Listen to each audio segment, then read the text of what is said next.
Bonjour à tous, bonjour à toutes. Donc je me présente, je suis Jean-Philippe Malissé, donc je ne suis pas Philippe Marcel de Captronic, puisque Philippe a un petit souci. Alors, hop là, attendez, excusez-moi, j'ai quelque chose qui a dû bouger. Posant.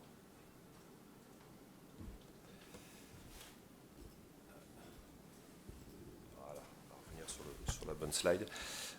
Philippe Marcel qui va intervenir a un petit souci de TGV, donc va nous rejoindra en cours de conférence dès qu'il pourra arriver. Donc je suis Jean-Philippe Malissé, je suis directeur de Captronic. Donc en quelques mots, nous accompagnons les PME, start-up ETI à intégrer de l'électronique et du logiciel embarqué dans leurs produits. Et donc très heureux d'animer cette conférence, donc qui a pour thématique le design to cost, design to value. Vous verrez avec nos différents intervenants que ce sont des sujets qui sont très larges. Donc, je présente donc monsieur Antoine Brisset, vous êtes directeur de la transformation chez Thales. Daniel, tu es président d'Aliantech. Et Sylvain Poisson, vous êtes directeur du département stratégie et management de l'innovation de Aiming. Donc, la thématique de la conférence donc, est celle du design to cost, du design to value. Et donc, le premier point qu'on va souligner, c'est effectivement la notion de valeur client. Et on rappelle effectivement que cette valeur client, avec le coût cible, sont les principaux paramètres pour la conception d'un nouveau produit ou d'un nouveau service.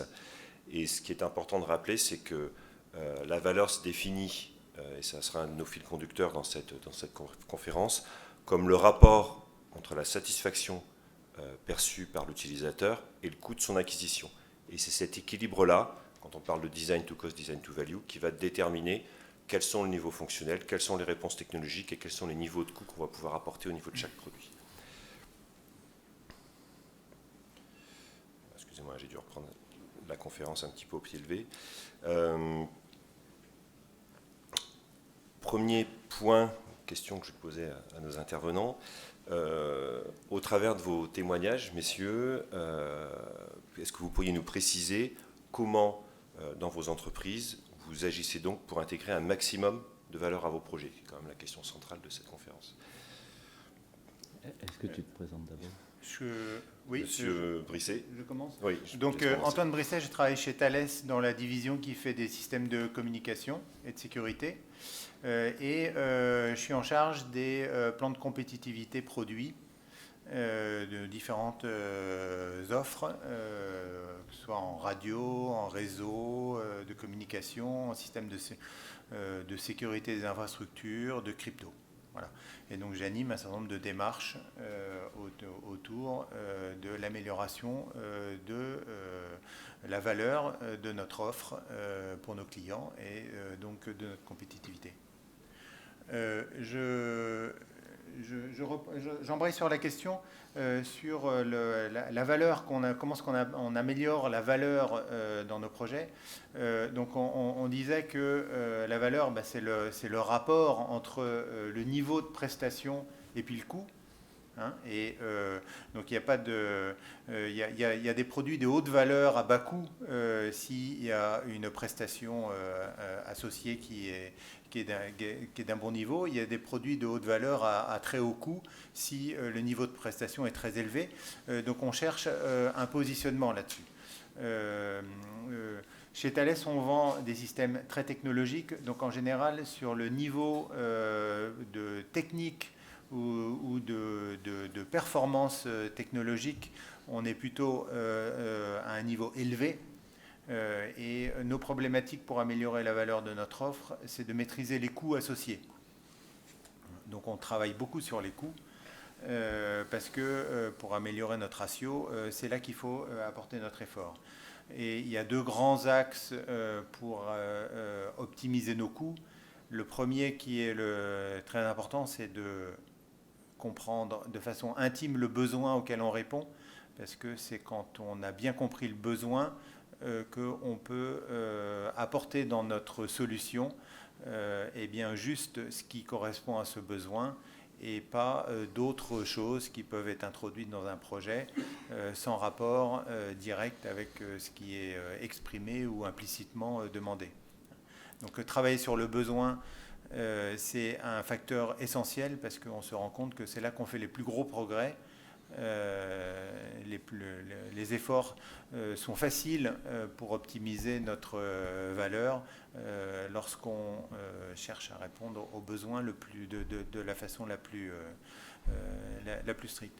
Sachant que c'est généralement des interactions aussi avec vos clients, puisque c'est des allers-retours où vous allez préciser le besoin et échanger pour mettre en face du besoin les solutions, les coûts et arbitrer très souvent sur quel niveau de fonctionnalité on va prendre, l'arbitrage coût-besoin et fonctionnalité apportée. Voilà, et on essaye de dialoguer avec le client sur cette question pour bien comprendre avec lui ce qu'il souhaite, et on essaye de dialoguer même avec toutes les parties prenantes qui nous font face chez le client, et même au-delà de gens qu'on voit en première ligne, les utilisateurs, parce que bien souvent, celui qui nous achète, ce n'est pas celui qui va utiliser la solution.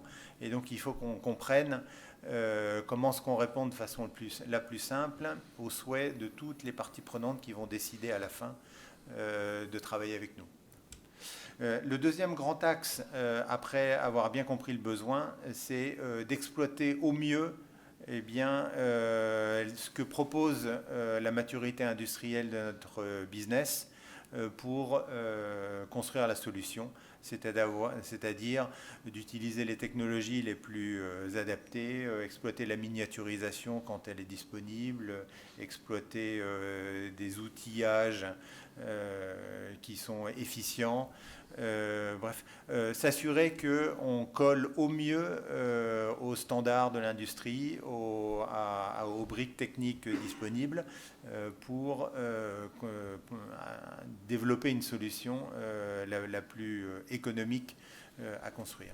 Donc ça, ce sont les deux grands axes sur lesquels on travaille pour avoir une offre de la plus haute valeur pour nos clients. Merci.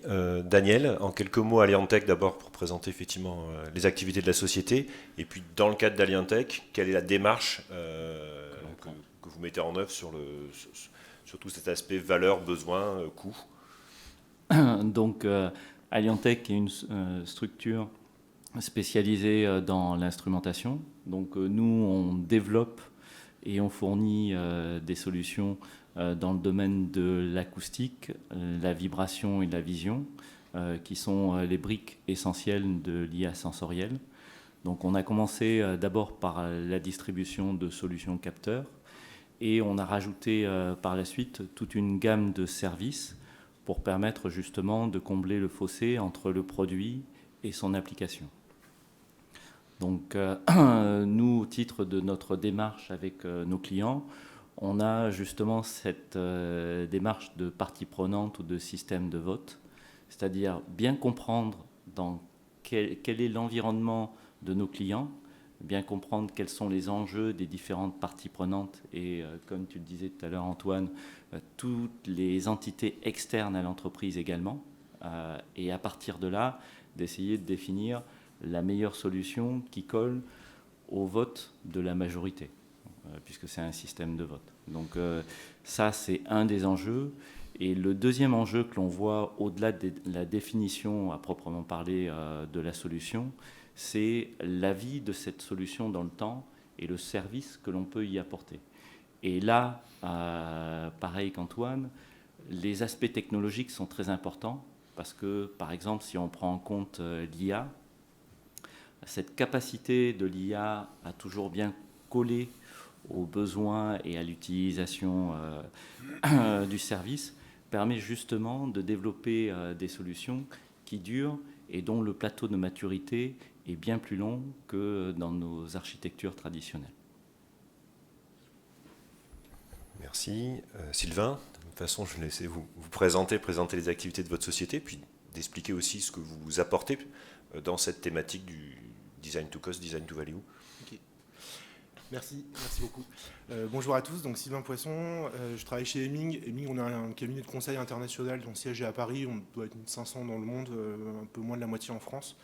Moi j'ai la chance de diriger un département qui va travailler avec les directions R&D et innovation de grands groupes internationaux. Donc on est un peu au cœur de cette notion de création de valeur et puis aussi à quel coût. Dans tout secteur d'activité. Donc on n'est pas du tout centré sur l'industrie, on peut faire de la pharma, on vit 1000 vies dans la journée avec le matin du médicament, le midi du bien-être animal, le soir de l'industrie lourde et de l'aéronautique entre la poire et le fromage. Ce qu'on voit, c'est que cette notion de valeur, cette notion de coût, elle est relativement facile à comprendre. Le coût, c'est quelque chose c'est extrêmement simple à comprendre. La notion de valeur en elle-même, c'est vrai que suivant le secteur d'activité dans lequel on se trouve, elle n'a pas la même définition. Si je vous demande la valeur du Doliprane, le coût du Doliprane et la valeur du Doliprane, la valeur, vous n'allez pas la mettre de la même manière en fonction de la puissance de la migraine. Okay. Si je vous demande la valeur d'un traitement en oncologie, une chimiothérapie par exemple, en fonction de la sévérité de votre cancer et de votre condition un peu physique, vous n'allez pas la mettre au même prix non plus. Pourtant, un Doliprane, c'est quelques centimes d'euros. Une chimiothérapie, aujourd'hui, ou même peut-être une thérapie génique, c'est des milliers d'euros. Donc on voit que la notion dans un secteur donné, elle n'est pas du tout la même. Et on a même des choses qui sont complètement intuitives. La valeur d'une brioche au supermarché et la valeur d'une brioche à 7 h du matin en sortant d'une soirée de mariage, chez le boulanger où ça sent bon, on voit que ce n'est pas du tout la même. Pourtant, une brioche de boulanger ou une brioche chez Pasquier ou Rossard, c'est 99% la même chose. Donc vous voyez, on peut appréhender la valeur de manière totalement différente. On voit aussi que, et si vous me laissez une seconde peut-être pour ouvrir sur les questions d'après, on voit aussi que nos clients sont plutôt enclins à essayer d'aller créer de la valeur quand ils poussent de nouvelles offres, de nouvelles technologies sur un marché qu'ils connaissent bien, ou qui essayent d'explorer un marché avec une technologie qu'ils maîtrisent parfaitement. Dans un sens ou dans l'autre, ils essaient de créer de la valeur, comment ça s'intègre dans le besoin client, comment cette nouvelle technologie répond à ses besoins, etc. Quand ils ont fait ça, en définitive, certains de leurs concurrents s'intéressent à cette source, à ce gisement de marge, et vont vouloir les concurrencer. Et du coup, on devient une bataille de prix. Donc, de la recherche de valeur, on arrive à la recherche de coûts. Et puis, quand on est au bout du bout de la recherche de coûts, il y a un petit malin qui va se dire « Ah, attendez, moi j'ai un truc innovant, est-ce que c'est une nouvelle technologie? Est-ce que c'est un nouveau procédé ?» Regardez aujourd'hui dans l'aéronautique, le design paramétrique ou les optimisations topologiques, faire des choses qui ressemblent à une aile d'oiseau, faire des choses qui ressemblent à des nouveaux matériaux qui ressemblent à l'intérieur des eaux ou ce genre de structure. On voit que ça devient un peu la mode et que c'est un peu en émergence.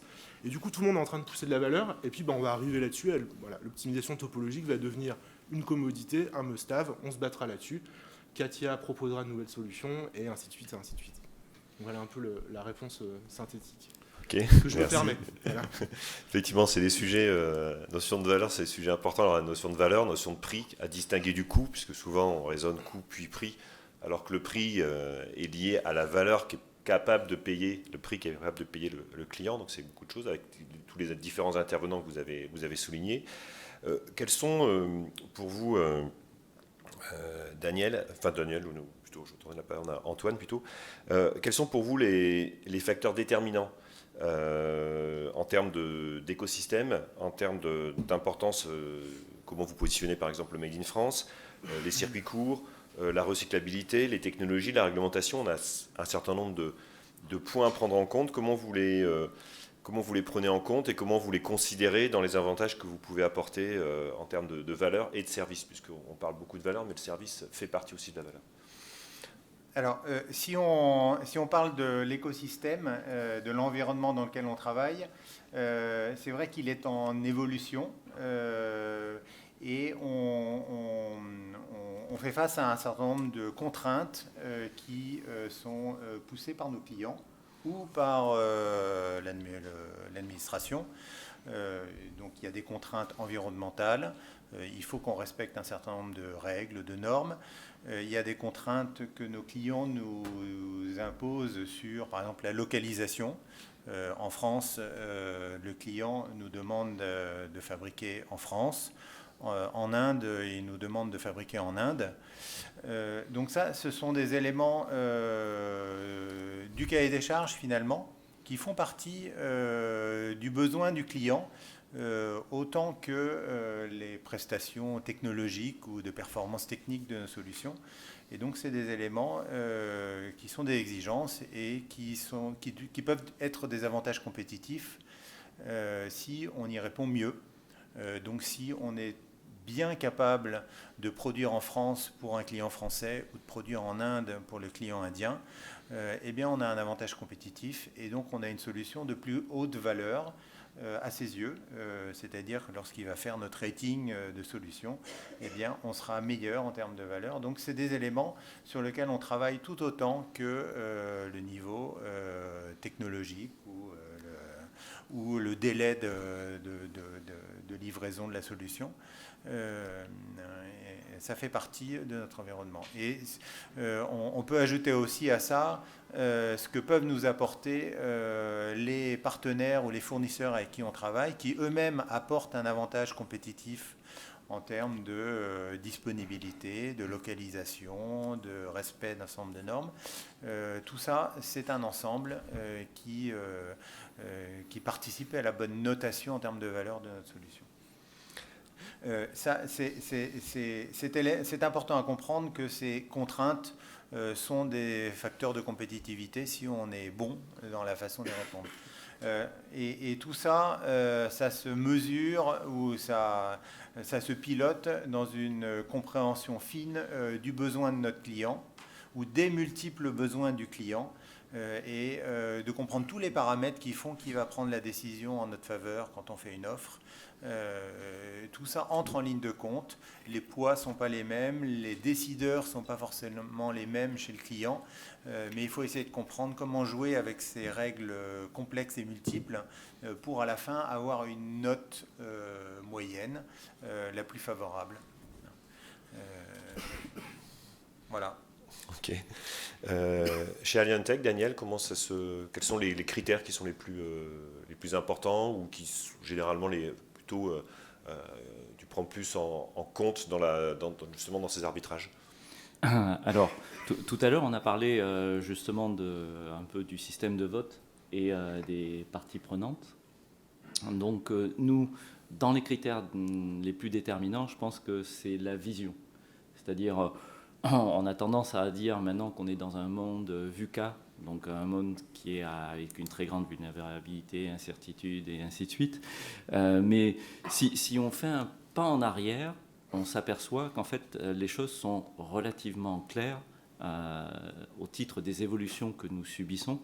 C'est-à-dire qu'on est dans un monde fini où les considérations sur l'environnement sont très fortes, où le coût de l'énergie ne va faire que progresser. Et donc, dans ce monde-là, si on prend en compte ces paramètres dans la conception et dans notre analyse du besoin, en fait, on va définir une solution qui sera plus durable. Et parce qu'elle est plus durable, elle va coller plus longtemps aux besoins, ce qui va permettre d'avoir une meilleure réputation par rapport à la qualité du produit. Et donc, derrière, deviendra un avantage compétitif très fort. Merci. Sylvain, de votre côté, dans les approches que vous avez l'habitude de déployer chez vos clients, quels sont les principaux facteurs déterminants que vous avez l'habitude de considérer? Alors, c'est variable, hein, mais... C'est variable, mais on a un aide-mémoire qui est en 5 points, et l'objectif, c'est de pouvoir, pas déployer ça automatiquement chez le client, mais pouvoir avoir une règle de composite sur ces 5 points. C'est de se dire, essayons de pouvoir un peu avoir une mission d'introspection avec le client, de façon à ce qu'il se pose les bonnes questions, et que justement, est-ce qu'il y a des besoins d'écosystème? Voilà. Donc, du coup, les 5 points, je vous les livre. Il y a la partie maturité technologique. Est-ce qu'on pousse quelque chose qui est suffisamment mature? Ça me paraît quand même important. Et on voit que souvent, malheureusement, il y a des trucs qui arrivent sur le marché qui ne sont pas forcément super matures. On a la notion qu'on abordait un peu tout à l'heure de commoditisation du marché. Est-ce qu'il n'y a pas de marché ou est-ce que c'est un marché qui est en pure compétition? Et si on pousse un pneu ou si on pousse un pneu sans air, on n'est pas du tout dans le même type de marché. Donc là, est-ce qu'il faut créer le marché? Est-ce qu'il y a des usages? Est-ce qu'il y a des prérogatives? Est-ce qu'il y a une manière de faire? Est-ce qu'il y a des appels d'offres? Est-ce qu'il y a des critères? Voilà, donc voyons, est-ce qu'on est en avance de phase sur le marché ou pas? Troisième point, c'est la partie réglementaire qui est hyper important. Est-ce que j'ai le droit de le faire ou est-ce qu'il n'y a pas de règles? Par exemple, quand les premiers drones sont arrivés, sous 12 ans, il n'y avait pas de règles. Donc c'était un peu le bazar. Il a fallu attendre quelques temps avant que les drones soient réglementés et qu'il y ait un cadre légal. On pense à tous nos clients en agroalimentaire ou en santé, encore plus, qui mènent des études en millions d'euros pour savoir s'ils ont le droit de positionner telle molécule ou tel principe actif dans tel pays, parce que la réglementation l'exige, enfin la réglementation est draconienne ou pas. Après, on a ensuite une notion d'acceptabilité qui est ultra importante. Est-ce que c'est acceptable dans le marché de mon client, pour mon client? Est-ce que c'est inacceptable? Est-ce que c'est intolérable? Est-ce que c'est quelque chose qui est marginal? Est-ce que c'est questionnable? Et on voit aussi bien en termes d'usage qu'en termes de technologie. Ah non, mais moi, je ne veux pas utiliser ça. Ou là, ils vont trop loin, ça déborde sur ma vie privée, etc. etc. Tout ça aussi sont des notions. C'est valable dans l'industrie lourde. Est-ce que tel type de fonctionnement, est-ce qu'une on le voit avec les microcentrales nucléaires en ce moment, il y a plein de pays où ce n'est pas acceptable, où on voit qu'il y a une forte opposition de la population à avoir des microcentrales nucléaires. Donc on est là-dedans. Okay, c'est les fenêtres d'Overton, etc. Et le dernier point, c'est enfin pour moi, en tant qu'industriel, est-ce que c'est acceptable? Est-ce que j'ai l'organisation ou est-ce que je vais devoir faire une forte mission de change pour pousser une nouvelle offre? On pense notamment à toutes les entreprises qui poussent des offres avec du logiciel. Et c'est une question dans la question, mais nous, on a beaucoup de problématiques chez nos clients de personnes qui veulent embarquer du logiciel, mais c'est juste pas des boîtes de logiciels. Alors, ils ont beau embaucher des computer scientists ou des software développeurs, mais c'est juste pas la culture, quoi. Donc, le change qu'il y a à faire pour pousser une offre qui embarque du logiciel est extrêmement important. Donc, dans les 5 points, posons-nous ces questions-là. Je pense que c'est une bonne chose. On accueille Philippe qui nous rejoint. Donc, c'est bon, je laisse reprendre le fil. Donc, Philippe Marcel qui est directeur technique Captronic, qui va prendre le relais, puisque c'est lui qui avait préparé cette conférence avec les différents intervenants, puis qui a une très bonne vision aussi de tout ce qui est design to cost, design to value. Donc, Philippe, on a déjà balayé beaucoup de choses, on a à peu près à ce niveau-là. Bon, je vais essayer de prendre ça en haut. Ça. Ouais. Je vais prendre ça en haut, excusez-moi.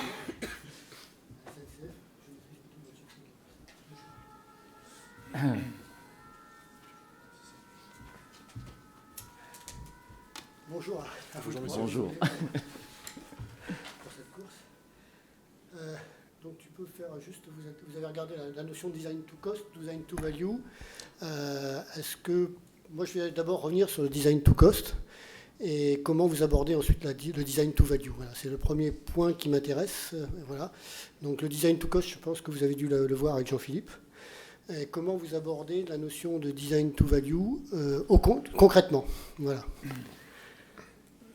Donc, dans les premières interventions, là, on a rappelé effectivement que la valeur, c'était un rapport entre la prestation et le coût, et que différentes industries n'ont pas la même façon d'améliorer leur valeur.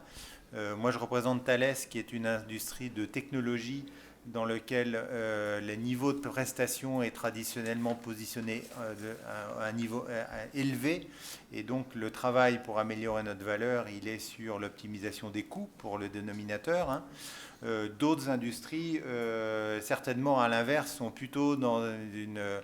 partent plutôt d'une situation où ils ont des produits simples et où ils essayent d'augmenter la valeur ou la prestation client de façon à pouvoir justifier en même temps une évolution des coûts. Hein, et donc chacun fait son chemin en fonction de l'évolution du positionnement qu'il veut avoir. L'important à la fin, c'est de proposer d'avoir le meilleur ratio entre le niveau de prestation et le coût qui est associé. Et donc, ces design to cost, c'est beaucoup pour l'industrie qui cherche à contenir ses coûts. D'autres industries font du design to value, du design au niveau de performance, ou du design to delivery, ou du design to manufacturing, en fonction des axes sur lesquels ils souhaitent faire des progrès. Daniel ? Donc pour reprendre un peu les éléments, nous, ce que l'on disait par rapport justement au design to value, c'est que cette valeur, c'est quelque chose qui évolue sociétalement et que maintenant, dans la valeur, on rentre aussi, au titre des 5 forces de porteurs, la partie qui concerne l'environnement. Donc la durabilité est un élément majeur que l'on intègre dans cette valeur. Et la façon justement de faire du bon design to value, c'est aussi d'être à la place de nos clients et à la place de nos utilisateurs pour savoir à la fin quelle sera leur perception. Et donc on a clairement, grâce à, on va dire, à la démarche design to cost, le fait qu'on va essayer d'avoir une élasticité prix forte en utilisant des technos qui justement s'y prêtent bien. Dans le domaine qui nous concerne, c'est-à-dire l'instrumentation, on va utiliser des capteurs MEMS, on va utiliser des ASIC qui permettent justement d'avoir cette forte élasticité. Mais derrière, ce que l'on va regarder, c'est dans quelle mesure on va pouvoir proposer un service qui, dans le temps, va pouvoir évoluer. Et c'est là que l'on va utiliser justement des technologies comme l'IA.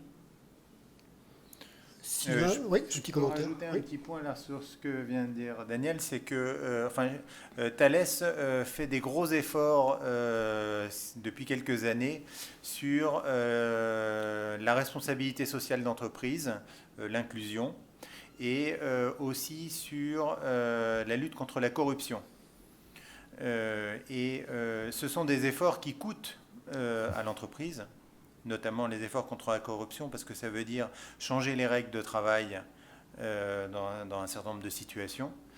Ça, ce sont des choses que Thales fait parce qu'il y a une demande du côté du client, et finalement, ça participe à notre valeur aussi, parce que, in fine, on sera retenu dans des appels d'offres aussi parce que on a une entreprise qui satisfait un certain nombre de règles sociales ou de comportements dans le business qui sont attendus. Et donc, ce sont aussi des facteurs de compétitivité qui ne sont pas directement dans le produit que l'on vend, mais qui font partie au global de notre prestation, en fait. Donc, ça s'entend finalement au sens très large, la valeur. Lorsque c'est attendu, eh ben, ces facteurs externes à la solution font partie de la solution finalement. Oui, Sylvain, un petit commentaire aussi, notamment sur la partie software. Je pense que tu as dû en parler un petit peu. Mais... Sur la partie software, oui. Non, alors je ne pensais pas au software du tout, je suis désolé. Voilà. Je pensais au pare-choc, mais je voudrais rebondir parce que vous avez...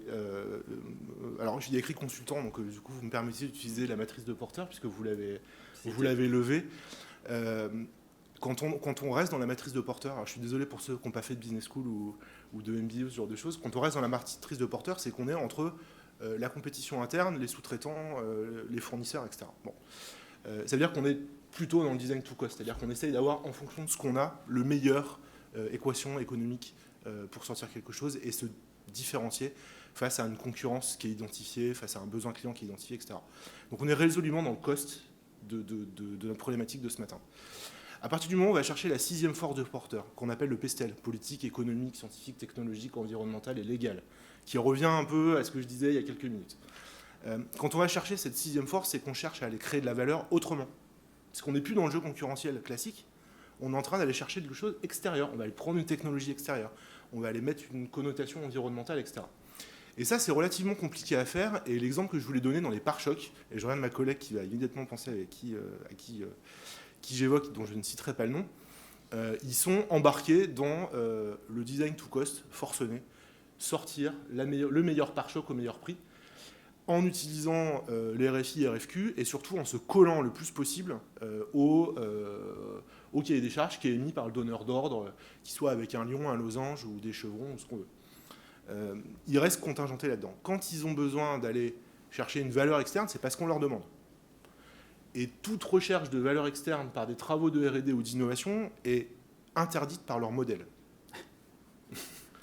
Ils sont dans un modèle de répondre à des RFI et des RFQ. On se bat avec eux pour qu'ils mènent des études un peu exploratoires, de façon à aller chercher un peu de valeur à l'extérieur. Et notamment aujourd'hui, vous en parliez, on a besoin d'avoir des choses qui soient plus respectueuses de l'environnement. L'éco-conception dans l'automobile, c'est quand même juste un défi. Enfin, tout le monde est au courant de ça. On a besoin d'avoir des voitures qui soient en TCO enfin voilà, éco-construite, c'est-à-dire jusqu'à la recyclabilité. On n'est pas dedans du tout. Et ni les donneurs d'ordre, ni les sous-traitants de rang 1, ni les autres ne portent de projet à notre connaissance là-dessus, ou très très peu. Et parce que le modèle est tordu et sont un peu incapables de mettre de mettre en branle ce genre de choses. Donc on se bat avec eux pour essayer de sortir du juste bonjour monsieur Renault, si vous voulez on peut faire des pare-chocs qui sont conçus avec du lin chargé ou je sais pas quoi avec de la résine et du coup qui pourront être recyclés ou ce genre de choses. Bon. Ils sont dans le concept, mais ils n'arrivent pas à prendre ce concept comme concept car et à l'amener dans leurs préoccupations quotidiennes et à l'embarquer dans la création de valeur pour l'utilisateur final. Ils restent dans le coup. Voilà. Alors un petit commentaire aussi sur la valeur. Hein. Donc on a parlé de valeur, on fait du design to cost. Donc on le répète plusieurs fois. La valeur, c'est le ratio de ce que le client est prêt à payer sur ce que ça coûte.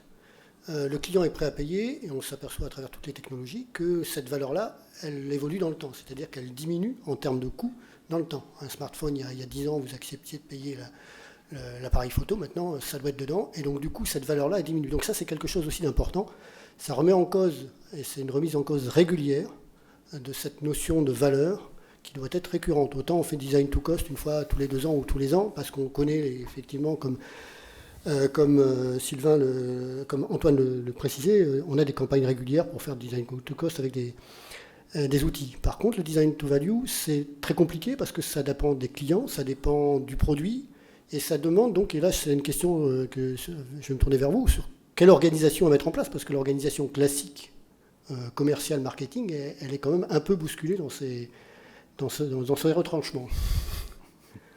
Alors qui se lance ? J'ai un petit exemple. Vas-y, Daniel. Donc pour justement être positionné sur la valeur, nous, ce qu'on fait à notre taille, c'est justement de bien comprendre le système de vote. C'est-à-dire, on a pris ces éléments de vision qu'on décrivait tout à l'heure, l'énergie, l'environnement, les contraintes un peu politiques qui sont la création de nouveaux blocs, et les propos d'Antoine sur le contrôle export, sur l'éthique, sont les exemples mêmes de justement cette prise de conscience et cette nécessité de rajouter ces éléments-là dans la valeur. Et donc, à partir de là, on regarde justement ce système de vote et on se met, nous, physiquement, à la place de chacun de nos interlocuteurs pour voir, avec notre, on va dire, métier de technologue, quelle sera sa perception de la proposition qu'on va lui faire. Donc on va regarder côté des acheteurs, on va regarder côté de l'utilisateur final, on va regarder côté du prescripteur, on va même regarder côté du mainteneur et des fois même du fournisseur du mainteneur, de façon à voir cette proposition de valeur-là, est-ce qu'elle a du sens ? Et je pense que Antoine, tu avais un très bon exemple aussi de la façon dont c'était construit chez Thales. Je vais sur l'aspect comment on s'organise pour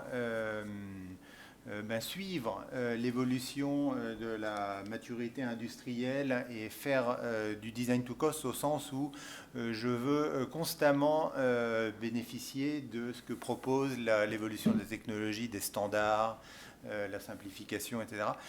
C'est un vrai challenge pour une entreprise établie parce que finalement, dans une entreprise, on cherche aussi à limiter les risques et on a toujours tendance à essayer de reproduire de cycle en cycle ce qu'on sait déjà faire parce que c'est beaucoup moins risqué.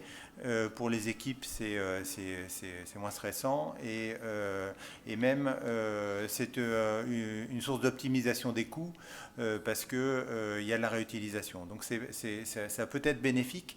Le danger, c'est qu'on peut du coup être assez statique dans l'offre et se faire disrupter par des gens qui arrivent de l'extérieur. Et donc tout le monde connaît des tas d'exemples actuels dans les fusées ou dans les voitures, de tout d'un coup un nouvel acteur qui casse toutes les règles, qui décide que dans le spatial, on n'a pas besoin de faire des cartes électroniques standard spatial parce que dans le civil, elles marchent très bien, que les fusées, elles peuvent servir plusieurs fois, on ne va pas les jeter à chaque fois quand ça s'est servi une seule fois. Donc ça, c'est parce qu'arrive quelqu'un qui s'assoit sur toutes les règles du métier et dit moi je vais faire les choses très différemment, vous allez voir, ça va marcher quand même. Et ceux qui étaient là avant, Lockheed Martin et Boeing, sont complètement interloqués parce qu'ils disent mais c'est pas possible, on travaille pas comme ça, nous les fusées on les a jamais fait comme ça, les standards quand on fait une carte électronique on l'usine dans la masse dans un bloc de cuivre, on va pas faire des PCB en plastique, ne marchera jamais, etc. Donc c'est très compliqué de mettre en place une organisation qui est capable d'accompagner ces évolutions. Et en fait, ce qu'a fait SpaceX, c'est quelque chose qui était possible parce que la maturité industrielle du monde autour du spatial était devenue capable de lui permettre de réutiliser ses fusées, par exemple, ce qui paraissait complètement iconoclaste. Et donc c'est pareil pour les voitures, évidemment. Quelqu'un arrive avec l'idée de faire des voitures électriques, alors que tout le monde les fait avec du diesel, non, c'est comme ça, etc. Et donc ça, c'est un énorme challenge, et toutes les entreprises installées ont forcément cette difficulté que, on n'aime pas. On n'aime pas la grosse disruption, on aime la continuité, l'évolution douce, parce qu'on la maîtrise bien. Et donc, pour proposer quelque chose qui a de la valeur, il faudrait être capable d'accepter toutes ces disruptions. Et il y a d'autres choses qu'on fait. Par exemple, chez Thales, on a migré beaucoup d'offres produits du hard vers le soft, parce que maintenant, il y a beaucoup de solutions technologiques qui, avant, étaient construites avec du hardware et qui, maintenant, le sont par du soft. Ça a été un certain bouleversement en interne, même si c'était beaucoup moins disruptif, mais c'est quand même des grandes évolutions et il a fallu les penser, les organiser. Ça a été compliqué à mettre en œuvre. Donc, suivre la valeur de l'industrie, c'est un vrai challenge, et s'organiser pour être capable de le faire, c'est-à-dire avoir la possibilité en interne de mettre des innovations dans nos offres, d'accepter les échecs, de tolérer qu'on s'y reprenne à plusieurs fois avant de mettre au point une solution. C'est pas évident, parce que on est aussi dans une entreprise qui aime bien, qui cultive le bon du premier coup, le zéro défaut, les risques maîtrisés, etc. Donc voilà, c'est un vrai challenge. Personne n'a trouvé la vraie solution, mais tout le monde fait des efforts pour ne pas se laisser distancer là-dessus. Sylvain, est-ce que pour rebondir sur ce que dit Antoine, la notion de valeur aussi, elle est, les notions disruptives, c'est lié à la valeur que les concurrents ou les nouveaux arrivants ont perçue et qui n'étaient pas forcément perçus. Alors, je dirais, si vous me le permettez, il y a trois réponses. Il y a trois réponses qui sont un peu adaptées à ce qu'on voit chez nos clients. Premièrement, il y a des secteurs sur lesquels la disruption n'est pas encore de mise, et notamment, je pense à l'agroalimentaire, où faire du porc sans porc, on n'est pas encore là, même si on voit des insectes ou des bioprotéines arriver. Bon, pour l'instant, les gens demandent encore du porc ou du lait ou ce genre de choses. Là-dessus, nos clients qui voudraient innover de manière totalement radicale, voilà, générer une valeur avec un porc qui fait du bruit, par exemple, quand on ouvre la boîte, je ne vois pas trop l'intérêt de l'objet. Donc du coup, on essaie de rester dans la conception réglée, c'est-à-dire, comment on fait un nouveau produit sans nitrate, avec petit à petit une partie de bio, une partie du marketing autour. Bon, donc on reste dans des choses relativement classiques pour ces gens-là, il peut y en avoir dans l'industrie aussi. On ne va pas chercher ils ne vont pas être disruptés, on ne voit pas trop comment ça va arriver, puis j'y reviendrai au troisième point. Deuxième point, on a aussi des secteurs sur lesquels, comme vous disiez, on a toujours des trucs qui arrivent, que ce soit par des concurrents classiques, dans l'aéronautique notamment, il y a des Américains, il y a des Européens, il y a des Chinois qui vont arriver. Et puis il y a aussi d'autres modèles où avec le software ça va extrêmement vite. Du coup là on est plutôt à se dire en termes d'organisation, restez pas dans de la conception régulée, mais allez explorer toutes les méthodes Agile, Design Thinking, ou d'autres types de méthodes, type Computational Design, on pourra y arriver, où on va essayer d'avoir le plus d'intelligence possible et avoir une chaîne de conception qui réunisse tous les acteurs du marketing, du commercial, du financier, des achats, et de pouvoir créer un peu l'algorithmique qui permette de générer des produits à la volée, comme on le voit chez certains de nos clients extrêmement avancés là-dedans. Donc voilà, là-dessus, si on pense être disrupté, ou si on a besoin de roll-out rapide d'introduction de nouveaux produits, on va plutôt être sur du design thinking, du scrum, de l'agile, essayer d'avoir de l'océan bleu, qui est un beau buzzword aujourd'hui. Voilà. Et puis après, il y a le troisième domaine, et le troisième domaine, c'est le domaine du visionnaire. Donc c'est le gars qui a décidé d'imposer sa vision du marché, quoi. Et c'est pas forcément des nouveaux entrants, ça peut être aussi, on le voit dans l'assurance ou dans d'autres secteurs d'activité, on impose une manière de faire, une manière de consommer. On impose une bibliothèque d'applications quand on est Apple. Voilà, pourtant, Apple, ça existe depuis 25 ans ou 30 ans. Donc il peut y avoir des éléments un peu signe bleu, signe noir qui arrivent. Alors ce qui n'est pas vrai, c'est de dire qu'on ne les voit pas arriver. Ça, c'est extrêmement faux.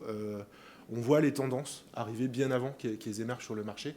Et on est capable maintenant, avec un peu d'intelligence, et pour les clients qui sont vraiment menacés, ou qui pourraient se sentir menacés, de pouvoir gratter, même si on n'a pas raison forcément. En tous les cas, on peut caractériser justement l'arrivée de nouvelles tendances de consommation, l'arrivée de nouvelles tendances réglementaires, l'arrivée de nouvelles technologies, de nouveaux modèles d'affaires. Par exploration, on peut voir des choses arriver. Alors pas dans tous les secteurs, mais disons que le visionnaire, je pense qu'il ne faut pas en avoir peur, parce que c'est normal, et que bien souvent, quand on a vu son arrivée trop tard, on peut changer de business ou faire autre chose. Voilà. Donc, dans tous les cas, quand on est dans le coût, c'est l'organisation axée vers le coût. Quand on est vers la création de valeur, c'est l'organisation axée vers la création de valeur. Et quand on est un visionnaire, de toute façon, on impose complètement. On est un dictateur du marché, on impose sa vision. Et là, coût plus valeur, de toute façon, on fait ce qu'on veut. Merci. On va commencer s'il y a des questions dans la salle, sinon j'en poserai d'autres. Est-ce qu'il y a des questions dans la salle? Pas tous en même temps. Pas de questions? Si. Oui, pardon. Oui.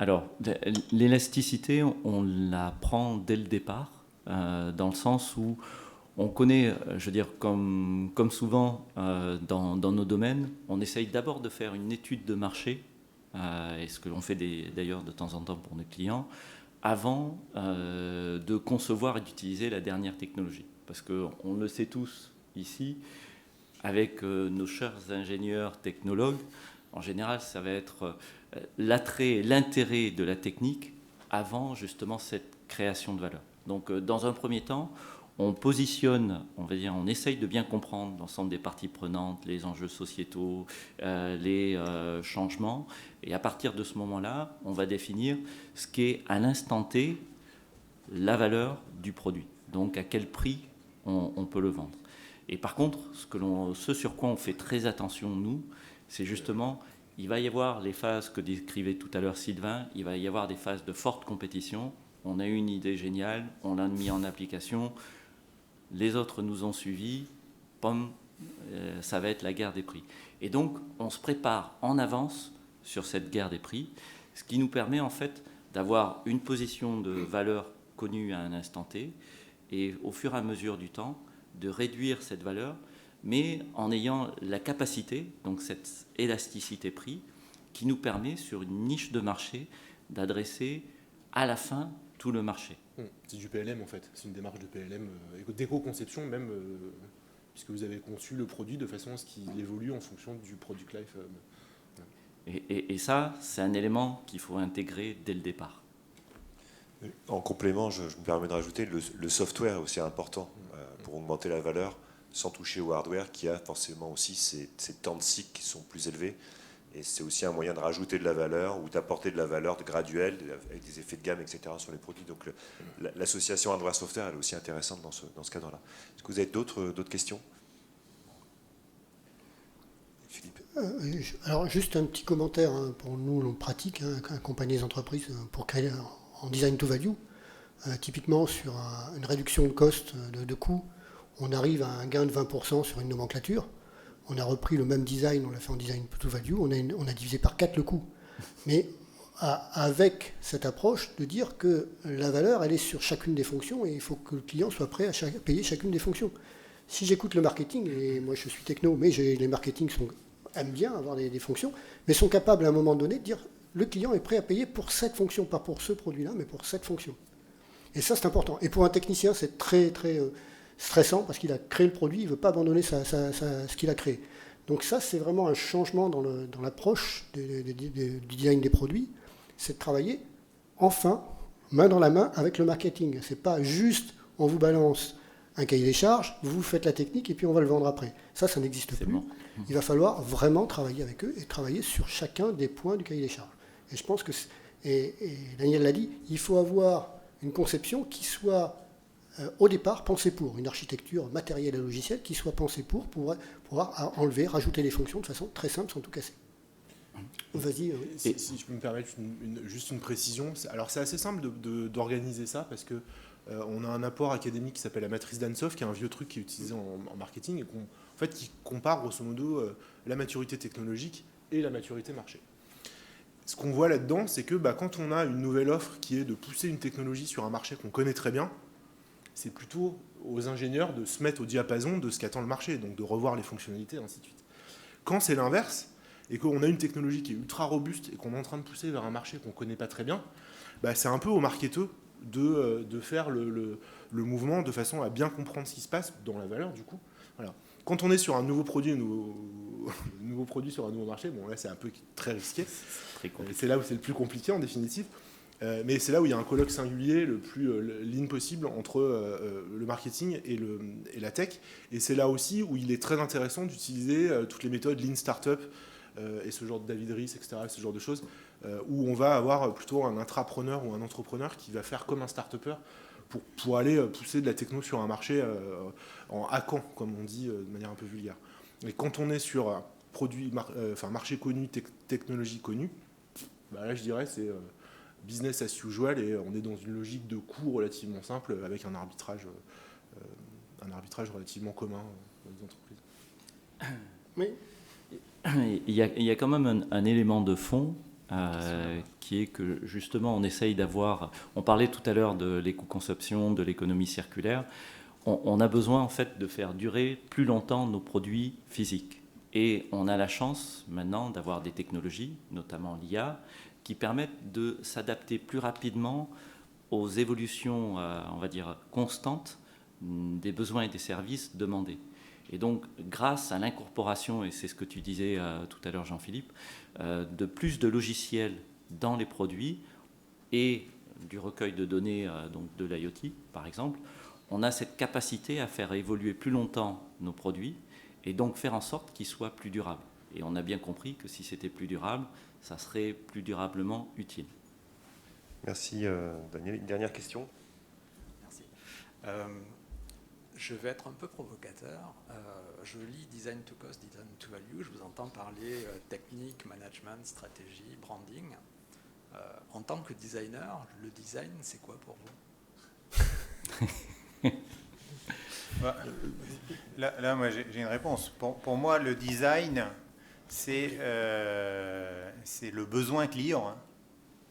C'est-à-dire que c'est comprendre de façon intime ce que le client attend et lui proposer quelque chose, une solution qui fit avec ce besoin. Donc le design, c'est de la conception aux besoins. Et aux besoins qui peuvent être multiples et complexes. Donc ça veut dire qu'à la fin, c'est forcément quelque chose d'extrêmement compliqué. Oui, le besoin a une grande quantité de paramètres aujourd'hui, puisqu'on vit dans un monde où les critères de décision sont très larges. Ce n'est pas uniquement l'objet lui-même, c'est son environnement, la façon dont il est produit, avec qui. Donc tout ça, c'est du design. Alors, je vais vous faire une réponse de Normand, si vous me le permettez. Le design, il est tout ou il est rien. Alors, quand on fait un train d'atterrissage, le design, il est répondre à des contraintes. Ça va être ça, et de la fabrication. Et il n'y aura pas de design au sens où vous l'entendez, de quelqu'un qui prend un stylo pour que ce soit beau. Il y a des domaines où c'est tout, et quand on design une bouteille de parfum, ou quand on design un parfum, ou quand on design une recette, ou quand on design un vêtement, que ce soit en prêt-à-porter ou en haute couture, le design, il est tout, et on revient sur des notions d'artistique. Il est dans le prêt-à-porter, dans les équipements de sport, dans la distribution, il est un des paramètres qui sous-tend la conception. Okay, qui sous-tend la conception industrielle, la conception avec matériaux, la conception avec des contraintes de résistance à la déchirure, pour des chaussures de de souplesse, de moelleux, voilà, avec des définitions du confort qui sont ce qu'elles sont, avec des définitions de la durabilité, etc. C'est pour ça que j'abordais la notion de computational design, parce qu'aujourd'hui, elle arrive non pas par l'industrie, mais plutôt par le retail, parce que le retail est aux mains des designers, au sens où vous devez l'entendre, donc des gens qui réfléchissent sur des marques, sur des collections, sur ce genre de choses. Et qu'à partir du moment où on part de la collection, eh ben, derrière, tout le monde s'aligne. Et l'ingénieur s'aligne, l'ingénieur matériaux s'aligne, l'ingénieur PLM, l'ingénieur durabilité, le waste management, l'ingénieur qui dimensionne pour avoir des chaussures du 37 au 47, etc., etc. La personne qui va faire la fabrication, tout ça s'aligne. Et que du coup, là-dedans, quand on parle de computational design, c'est bien le designer qui donne une commande, et derrière, le reste s'aligne. Et que si on veut baisser le coût ou modifier le coût, c'est sans impacter le design, au sens où vous l'entendez. Est-ce que ça répond à votre question Ok, moi je vais juste faire un petit commentaire pour compléter ce que tu viens de dire. J'ai accompagné des boîtes qui font des scanners et des IRM. Pendant très longtemps, la décision d'achat dans les hôpitaux se fait sur la technologie. Mais aujourd'hui, depuis 5 ans, les technologies sont strictement identiques. Et la décision d'achat, c'est sur le design extérieur. Et donc on a bien travaillé, il fallait bien travailler sur la valeur. Ça veut dire que la valeur, à un moment donné, qu'est-ce qui fait l'action d'achat? Au départ, c'était la techno. Et si on reste la techno, ben, on n'avance pas plus loin. Il y en a qui ont pensé que c'était la partie design en tant que telle que vous l'entendez en tant que designer. Et du coup, ça rentre en plein dans la valeur. Hein. C'est un facteur de valeur pour l'acte d'achat. Voilà. Je pense qu'il va falloir qu'on s'arrête là, c'est ça? Oui. Eh ben, merci à tous, merci Merci. aux 3 intervenants. Merci, monsieur. Merci.